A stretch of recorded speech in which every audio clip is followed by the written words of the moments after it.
Woman is based on her what? Clothes. Yes.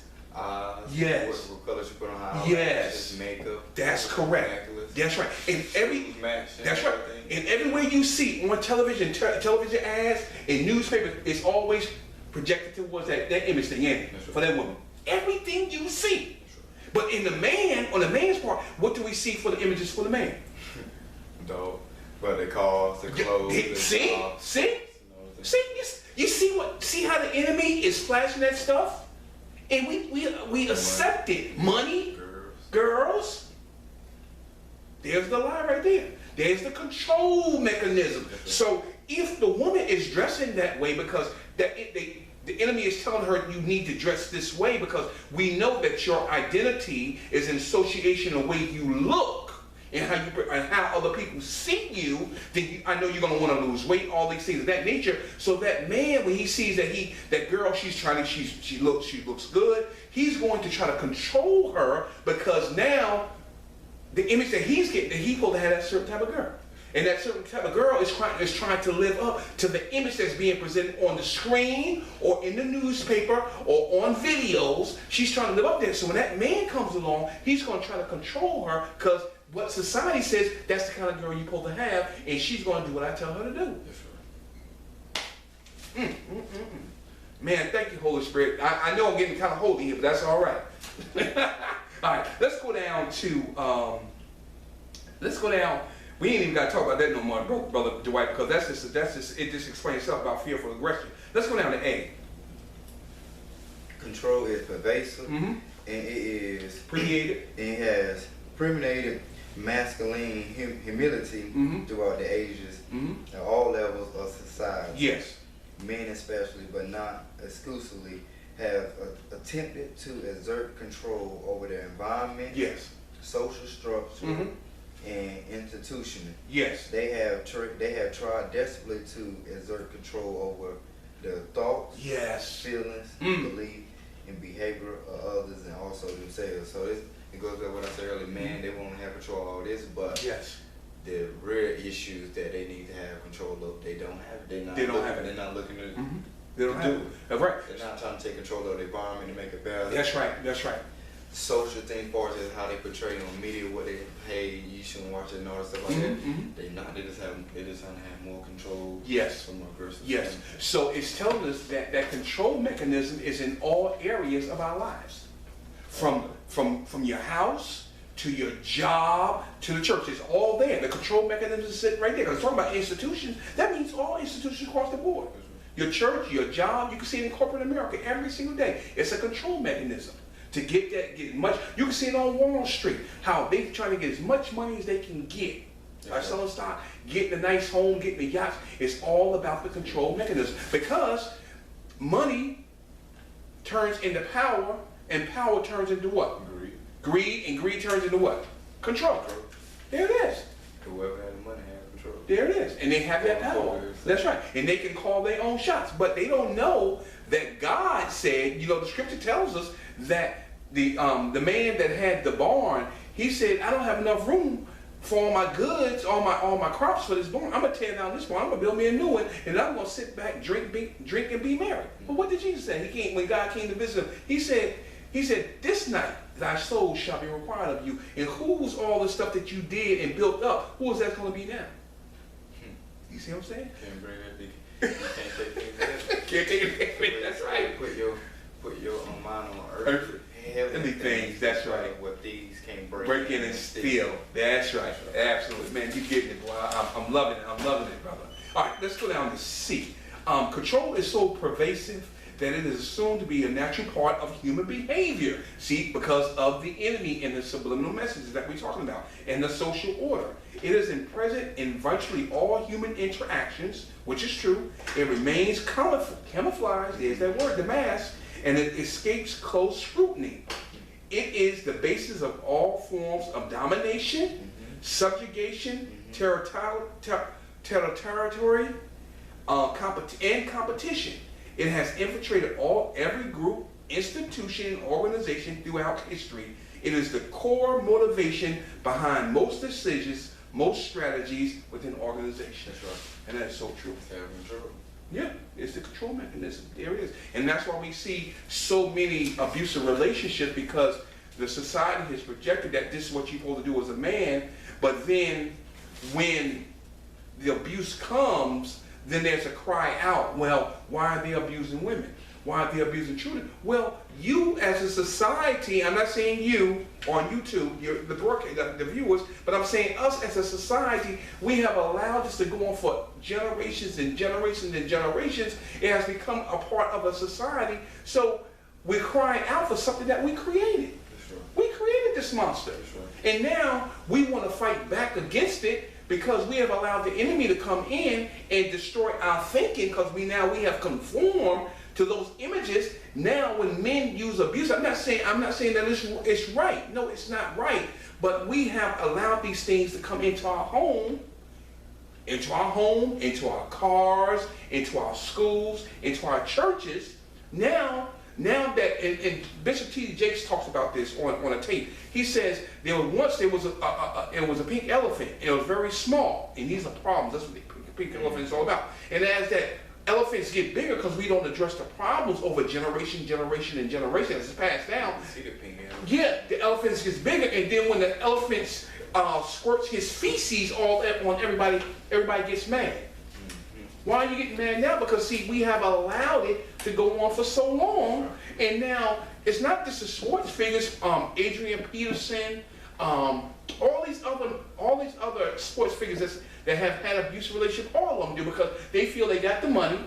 They're professional players, and they can do what they want to do. Right. It's not just them. It's all of us across the board that is being affected by this. But now society is crying out because women are getting abused, and like I said, I'm not agreeing with it, but now we're crying wolf for something that we allow. Man, good God from Zion. Man, Brother Dwight, D. Humans have the ability to rationalize and justify the supposed need for control. And family is used to manage the development of children and the behavior of spouses. Yes. Family members control each other's thoughts by threats and action, including judgment, criticism, withholding of love and acceptance, withdrawal, abandonment, and punishment through physical or psychology pain. Even the most loving parents attempt to control their children in the name of keeping them safe and healthy. So what does that mean to you, brother? That's powerful. That's a powerful word. That's a powerful word. So basically, you have parents that's out there who's very aware of different issues, as far as crime. Yes. And all the violence that's taking place. So what would they do? They would isolate their kids. Yes. They would say, no, you don't need to go out there and all this stuff like that. But one thing that I learned is that you have to. This one ain't coming into play when Jesus said, "I'll teach you to be fishermen of men." Yes.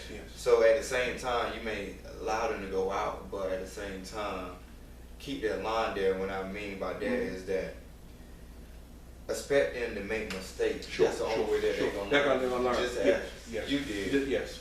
But also too, when you isolate a child from society, you're taking away their social ability to be social with people. Yes. And then you might never know where that child might turn out to be. That child may go through his own psychology pain and might start investing his time as far as on social network of how to kill. Or they're starting off watching different violent movies. Then that child may get curious. We're like, wow. Because you isolated. That's the thing that is time investing in. That's right. School, homework, and that. So Yeah. you never know, as far as when you isolate a child, what's going through their mind. And mainly, when you look at it, it's basically, I'm just saying generally speaking, that it's mainly boys. That's right. That are isolated. Because they don't want, if there's a controlling factor in that family with a father, and if there's a two-parent home there, to try to control that child, but sometimes that can be an isolation factor for him. He'll withdraw from others, and then he'll get into those things, whether it's killing and so on, all this other stuff that's amazing him, because he's not a part of the group per se, where he can express his feeling and have a normal life to grow up and to learn different things. I know there's things out there that can take a child to another level if he allow that. But if the trainer is correct, then he won't go down that road. You know what I'm saying? I'm not saying he ain't gonna do some things and make some mistakes. That's gonna happen automatically across the board because we as human beings, we are inquisitive creatures. We're very curious. But the old saying, if you get too curious, curiosity can kill the cat. Right. You know what I'm saying? So what you're saying, too much knowledge can kill you, because if you don't know how to use it or control it, if you control it, that's one thing you have to control. That's right. If you don't control it in the right way, yes, it can get out of hand. But the isolation is a key factor why a lot of these young boys turn out to be mass murderers when they go to these schools, because the isolation factor, or maybe not, the parents are trying to handcuff him and not give him some kind of freedom. Then he'll dive into that stuff, and that's what happens. That's what happens. You know, and it's very sad. And they always say, well, it's a mental issue. No, it's not always a mental issue. It's the enemy using that isolation thing to get him to be known and to be accepted in society. And maybe that child, if he's very, and 9 times out of 10, these children are very, very bright and intelligent children. They're very intelligent, but that makes them withdrawn because they call them geeks. They call them nerds in school. And I can reflect, because they used to call me a nerd, but that's all right. That was fine. But I didn't get to that point because I didn't let that bother me. So that it comes down to a point of you as being an individual. How are you going to use it? Are you going to use that to elevate you, or are you going to allow that to bring you down? And you're going to use that negative to get revenge on the people that's inflicting the pain on you. And that's what happens sometimes in life, right? Praise be to God. All right, let's move on. Control is assumed to be necessary and appropriate. It's unquestionable. It is rationalized to be vital, true, and necessary. In fact, if you attempt to challenge its basic assumptions, they are built-in mechanisms that will respond to your challenge with a vengeance and will attempt to destroy you. And we just talked about that, and that's so true. And that's what happens. Naturally, fear and insecurity, they are the two factors. The insecurity of a man and the fear of a man, that's what makes him abusive and wants him to be in control, because he don't have no security about himself.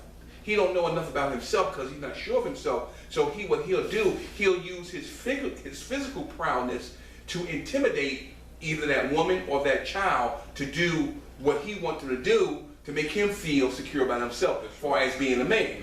You see what I'm saying? Because it's his physicalness. It's not about the intellectual thing about him, because he don't have that, because he wasn't trained and he don't know that, because he wasn't around that for that to be, how can I say the word? He wasn't in a situation where those things for him to learn was not taught to him, so those things in him cannot grow.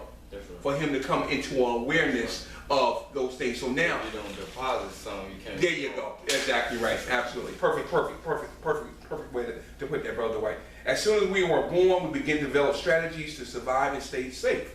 This includes learning to exert some measure of control over ourselves and our caregivers. We will do anything to achieve it, even if it's irrational or unwise. And that's exactly true. Right. So let's get into these three things here, Brother White. But I can't think, and then we're gonna get down to intimidating. Okay. One of the most powerful foundation of human drama is having control, losing control, and regaining control. Yes, those are three very important parts of us as human beings, especially us as men. We want to control. Sometimes we can lose control by losing a job, losing a family member. Your girlfriend may put you down. Your wife may work out on you, and all those things are part of us as our identity of men. A job, our home, our family, our car, and the things that we own. That's all a part of our identity. Is wrapped around that, because that's where we get our appreciation, our acceptance, are through those things. And once one of those things are taken from us, or we lose them, then we lose that control. And we have to find some way to get it back, so we'll be accepted within society again. It's all about acceptance things, what us as men. That's what it's all about. And you know that, as a fact, as being in gangs, we had to do certain things to be accepted among your peers and the people that's around us. Or to prove ourselves worthy. Yes, you had to do something. See, there it is. And that's that control mechanism. They're going to put that control mechanism over you. Well, you got to do this to prove that you are worthy to be a part of us. That's right. Either you're going to do it, or you ain't going to do it and you're going to walk away with your tail between your legs, or you're going to walk away and be a man, and then you're going to make the best way you can and be a better person from it. not succumbing to that intimidation from somebody else to make you prove them. And like I tell people, like I always tell people, you know, you cannot, I don't need you to validate who I am as a man. Because if you ain't made $1 million, don't come talk to me. That's right. If you hang in the street, you ain't did nothing. Because what you got is not, you're not gonna have that long anyway. That's right. It may go 10 years, it may go 15 years, but eventually it's gonna be cut down with the green grass. That's right. It's gonna wither away. And So you got another show. So it's always been proven either you're gonna be in the jailhouse or you're gonna be in the graveyard. That's right. Either way. So what you're doing, that cannot conform me to come and do what you have me do. That's not gonna work that way. I'm not that weak in my mind to do that. But there are young people out there that succumb to that because they don't have an environment to nurture them to think differently. And if it's not there, they're gonna fall through the cracks. That's right. And then that control, that's where that control starts at a very young age. Because they see it around them, the abuse and all that stuff, controlling girls and whatever it may be, controlling the girls, and when they get into a relationship, the girlfriend, they get married, it's gonna come the wife and the children. You're right about that.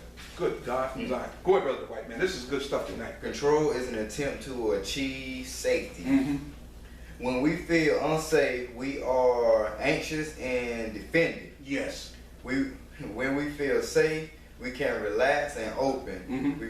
We can relax and open in the brain. In the brain, the unsafe signal switches our limbic system into the fight or flight mechanism. Yes. Yes. Built into our biology is the belief: the more control I have, the safer I am. Oh, that is so true. That's so true. So if we're in a position whether we're going to escape or we're going to fight the situation depends on that security, the insecurity, and that fear mechanism that's in us. That's right. If we're in control of ourselves, we don't care what nobody. We're going to walk away from that. But if we're not secure and we're fearful, we're going to try to do something to prove to somebody that I'm in control. I'm a man. I'm going to show you. That's right. And it ain't going to be with the fist. It's going to be with a weapon. That's right. Right or wrong? That's right. That's how we prove that. But that ain't how we used to sell things. When I was growing up, you fight that day, and then you know, fight another day. and you fight another day. You live to see another day, right? That's that. You get in a fight. That's it. Somebody come back and shoot. And that's it. And you won't get to see another day. That's right. There it is, plain and simple. So that's so very true, and I think that's very, very powerful because what happens is if we don't have those safety mechanisms in our life through God and through our support system around us, then we will never completely have control over our lives. So then if we're in a relationship, we're not going to have control of that relationship either because now we're going to have to inflict fear and insecurity on those that are around us. That's right. You see what I'm saying? Yeah. You see how he reversed it? And we talked about it in our wheel, we talked about the, what did we talk about in the wheel? About blaming and right. Denying and intimidating. That's right. All this stuff. What he's feeling, he has to turn it on them to make them feel that they're the blame. That's right. Feeling like they the ones that cause everything, but we're Yes. Switching the roles or Yeah. responsibilities. Yeah. Role reversal. That's Yes. right. That's what he does. That's what he does. All right, go on down to the next one, Brother Dwight. Control is so much a part of our our thinking that we even use it to control ourselves. Yes. Yes. We are taught that with significant self-control, we can achieve our goals, meet the standards set by others, and gain personal advantages. We push ourselves relentlessly to fulfill our promises and jump through hoops to make ourselves successful or at least acceptable. Wow. We threaten ourselves with pain, self-judgment, and self-punishment as a way to force ourselves to behave in particular ways. Yes, absolutely true. That's really self-explanatory. Really nothing more we can say about that. Nothing we can say.